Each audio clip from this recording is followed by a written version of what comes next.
Container, kemudian Kubernetes itu yang digunakan tidak hanya untuk as it is sebagai platform engine infrastruktur as services di dalam cloud computing, tapi lebih dari itu bisa digunakan untuk mengoptimasi kinerja dari ekosistem environment big data.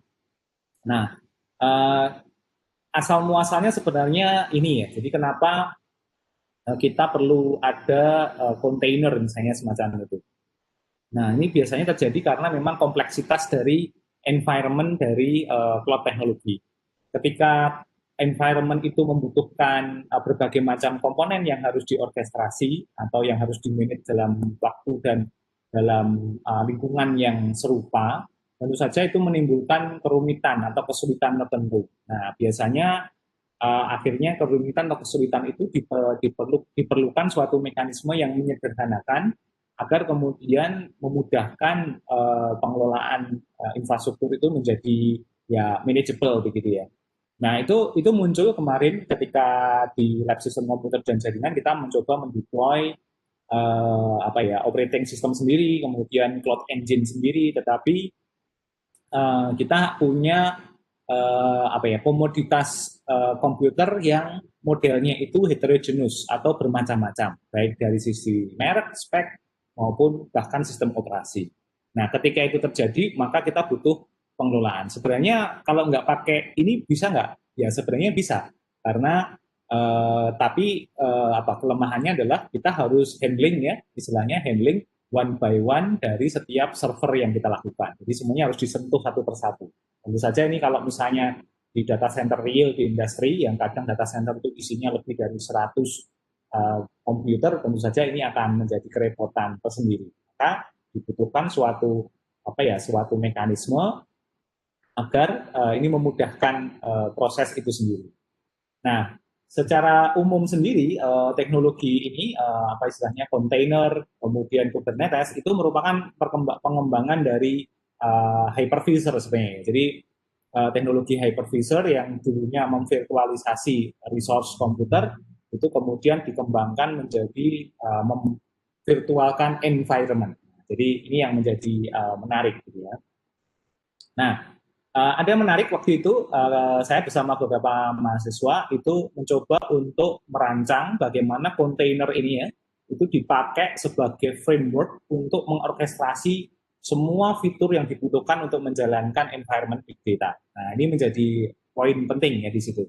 Nah, kita menggunakan kontainer atau menggunakan Kubernetes nantinya itu tidak serta-merta hanya sebagai engine baseline, tapi benar-benar digunakan untuk dimaksimalkan sebagai strategi orkestrasi gitu kalau bahasa saya.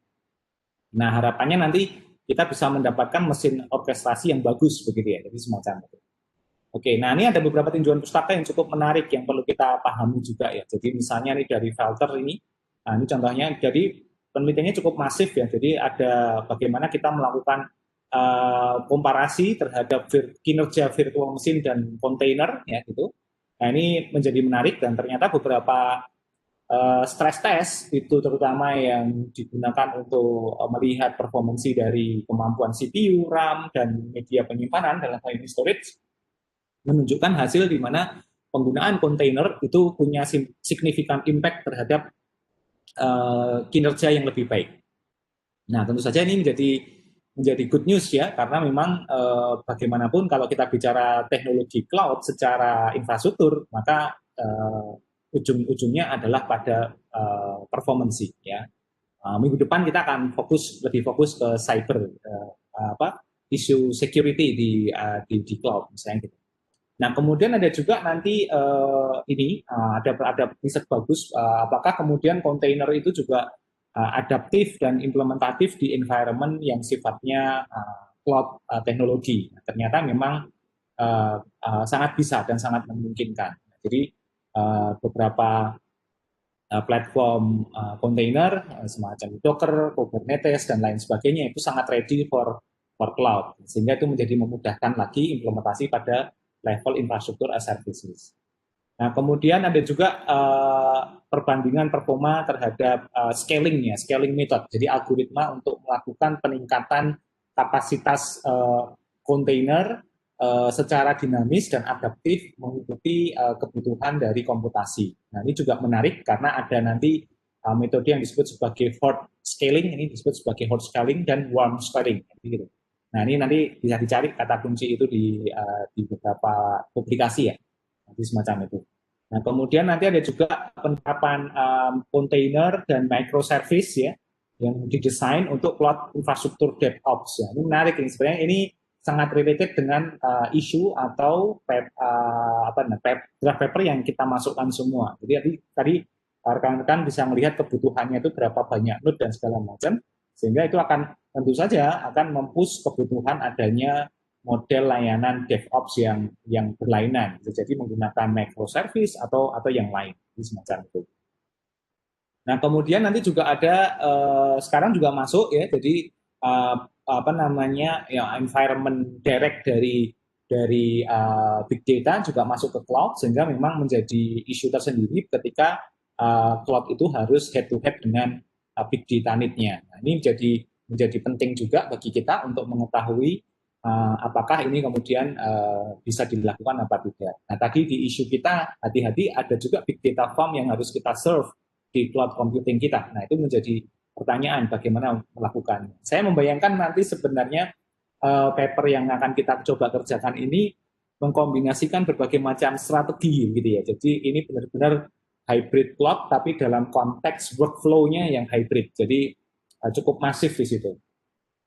Nah, kemudian nanti juga ada ya sistem operasi khusus. Ternyata kalau semakin kita riset di cloud, ternyata kita memang semakin membutuhkan semacam cloud operating system yang ready gitu ya. Jadi tidak bisa serta-merta kita punya operating system apa adanya kemudian langsung dijadikan sebagai running proses, itu juga tidak memungkinkan.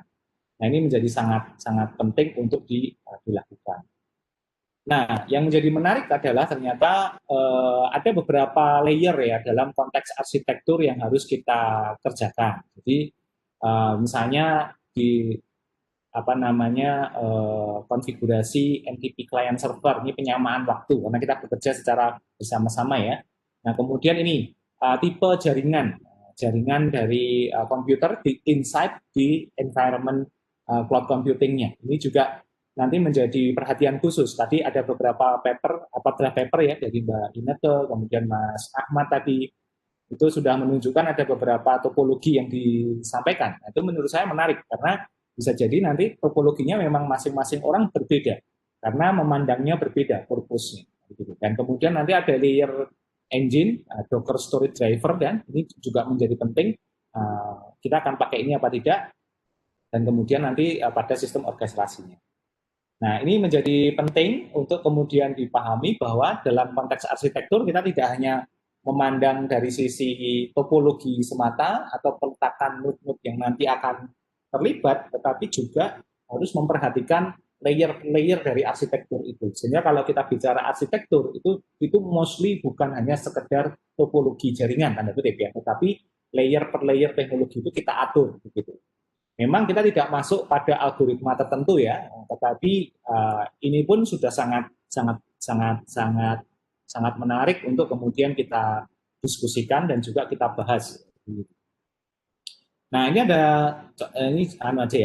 gambar kontainernya, dan kita buat semacam itu. Dan kemudian, nah menariknya adalah dalam teknologi kontainer ini biasanya nanti menggunakan model di mana dia membungkus bahwa platform infrastruktur dalam hal ini komunikasi kepada hardware dalam CPU, memori dan RAM yang biasanya dijalankan oleh sistem operasi itu nanti di-handle oleh image ya atau oleh platform kontainernya itu. Nah, kemudian di kontainer itu nanti biasanya akan dibungkus dengan Helm chart gitu ya. Kita nyebutnya Helm chart. Sehingga nanti kemudian ada pod, jadi di dalamnya itu ada pod-pod. Jadi semacam memvirtualkan teknologi cluster di dalam kontainer itu sendiri. Nah, ini menjadi salah satu catatan penting juga bahwa ternyata nanti akan banyak sekali service di dalamnya. Nah, sebagai contoh ini, misalnya kalau kita nanti bicara Apache Hadoop dipakai sebagai big data environment yang harus dikontainerkan, maka nanti podnya itu ngikutin dari masing-masing fungsi atau service. Nah, secara tidak langsung ini kita juga bisa langsung membahas mengenai teknologi microservice uh, di cloud computing. Jadi microservice di cloud computing itu sebenarnya seperti ini implementasinya, dia diimplementasikan di masing-masing fungsi yang ada dalam arsitektur teknologi tertentu. Misalnya kalau di Apache Hadoop ya berarti setiap fungsi itu akan menjadi pod. Ya, pod inilah sebenarnya embrio dari microservice. Dan pod ini bersifat saling independen ya, jadi tidak saling mengganggu perjalanannya. Tetapi yang menjadi fokusnya adalah masing-masing ini nanti bisa dikontrol dengan baik, sehingga misalnya name node bermasalah, tidak akan mengganggu data node dan yang lain, tetapi kita kemudian bisa menangani permasalahan yang ada di name node itu sendiri. Demikian juga di komponen yang lain.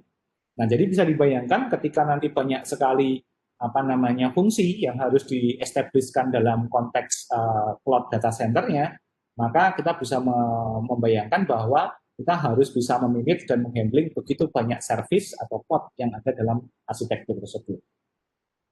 Nah, nanti itu jadi menarik ya. Jadi juga nanti kita harus mengatur kapasitas dan lain sebagainya. Nah, ini menjadi menarik ya, perlu diperhatikan sekali ya. Jadi, nah, kemudian kita akan coba lihat langsung jam ke infrastruktur. Nah, sebenarnya kalau di sistem komputer dan jaringan kita udah punya embrionya yang kita sebut sebagai Gamma Cloud Project. Ya, ini adalah satu kontainer berisi Docker Kubernetes dengan sistem operasi di dalamnya itu ada Gamma Block OS dan juga ada semua engine big data ada di situ. Jadi nanti kalau teman-teman mau coba explore, coba nanti bisa akses ke di sini ya, os.gammabox.id. Jadi di sini nanti bisa di-download dan kemudian bisa juga nanti kita kemudian bisa melihat apa yang dilakukan di sana. Semacam itu.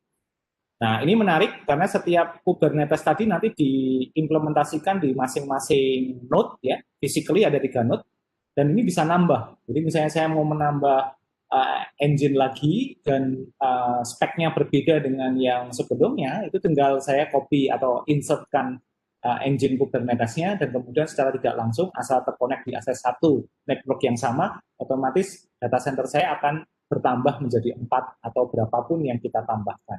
Nah, ini sebenarnya impian kita ya, kita punya engine yang penambahan node di dalam data center itu bisa sangat adaptif ya dan sesuai kebutuhan, sehingga kita tidak perlu harus selalu mengubah landscape terus menerus begitu ya. Ada penambahan hardware, kemudian terpaksa kita harus melakukan downgrade terhadap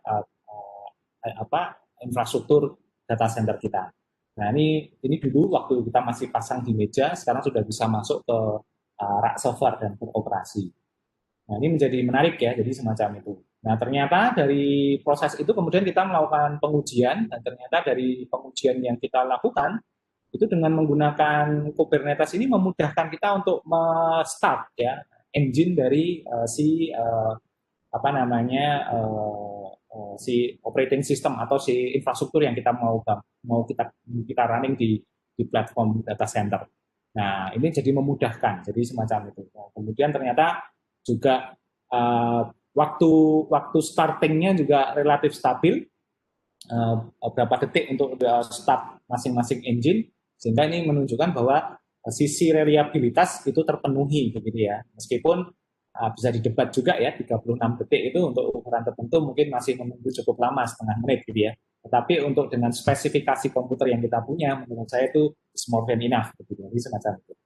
Nah, ini salah satu contoh ya bagaimana peluncuran itu dilakukan. Kemudian nanti pengaturan juga sama ketika kita perlu melakukan replika atau pengaturan terhadap node-node yang bersambungan dalam environment yang kita buat, itu juga menjadi mudah begitu dan menjadi lebih simpel. Jadi setiap node itu nanti bisa kita lihat ya, jadi bagaimana status dari running dari si container itu sendiri. Nah, kemudian kita juga bisa melakukan pengaturan lebih lanjut, jadi manajemen arsitekturnya menjadi lebih mudah karena kita juga nanti mudah dalam hal mengatur operasional dari komponen-komponen yang akan berjalan dalam data center. Nah, ini menjadi tantangan tersendiri ya nanti ketika kita membangun arsitektur. Jadi saya cuma ingin menghighlight bahwa kalau kita bicara tentang arsitektur cloud dan data center, kita nggak bisa membangunnya itu kayak model kita bikin apa ya, bikin sesuatu seadanya dulu kemudian tumbuh begitu, akan sulit karena sebenarnya kita harus sudah bisa mengantisipasi layanan apa yang sebenarnya mau kita jalankan dan kebutuhan basicnya harus dipenuhi dulu. Nah, sehingga ini menjadi tantangan terbesar. Nah, ini alhamdulillah kalau saya boleh sedikit curhat, per tahun ini kita di Lab SKJ cukup progresif, kita akhirnya punya data center sendiri dan sudah siap setelah sekitar proses pengembangan ini hampir 2 tahun terakhir ya, ini cukup dari kita melakukan pengadaan servernya sampai kemudian kita sekarang sudah punya semacam manajemen sistem untuk data center. Jadi ini juga tidak mudah ya. Di samping kita juga ada keterbatasan akses dan keterbatasan sumber daya finansial misalnya gitu. Tentu saja jangan dibandingkan dengan data center yang ada di SSDI atau di tempat Bapak Ibu atau teman-teman yang jauh lebih bagus begitu ya. Tapi minimal kita senang karena handmade data center kita bisa buat sendiri, itu sudah sangat luar biasa. Nah, kemudian dari sisi ini kita juga bisa melakukan monitoring, jadi setiap node yang terlibat dalam fungsi di data center itu bisa kita monitor dengan baik gitu. Nah, itu kelebihan-kelebihan dari sisi kontainer. Dan ketika kita melakukan tes ya, melakukan tes performance, ternyata memang kontainer ini bisa membantu jalannya operating system itu jauh lebih efisien ya, dan lebih efektif ya. Dan juga kecepatannya juga lebih bagus. Nah, ini juga menarik gitu ya. Jadi ketika kita coba jalankan dibandingkan dengan native operating system, itu pun ternyata lebih cepat untuk mood write-nya, semacam itu. Nah, jadi ini menjadi pengaruh ya, jadi menjadi cukup menarik.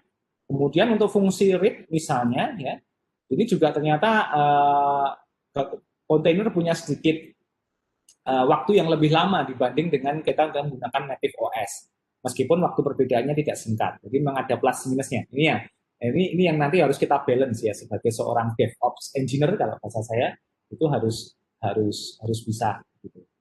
Kemudian kalau dengan pengujian dengan Terragen ini juga sama, versi kontainer jauh lebih cepat begitu. Kemudian Terasort juga mirip ya. Itu juga kita lebih lambat sedikit dibandingkan, tetapi masih oke. Kemudian yang di Terravalidate juga sama, jadi semacam itu. Nah, ini sebagai salah satu contoh bagaimana teknologi kontainer itu digunakan dalam mendukung untuk penyusunan arsitektur cloud and data center yang bisa operasional jalan begitu ya. Tentu saja nanti dalam perjalanannya harus diperbaiki terus-menerus dan di-enhance kapasitas dan performansinya. Karena kita belum pernah melakukan pengujian misalnya benar-benar stress test yang full begitu ya misalnya. Nah, itu juga salah satu yang harus diperhatikan oleh kita bersama. Kira-kira itu update saya. Mungkin ada pertanyaan, silahkan.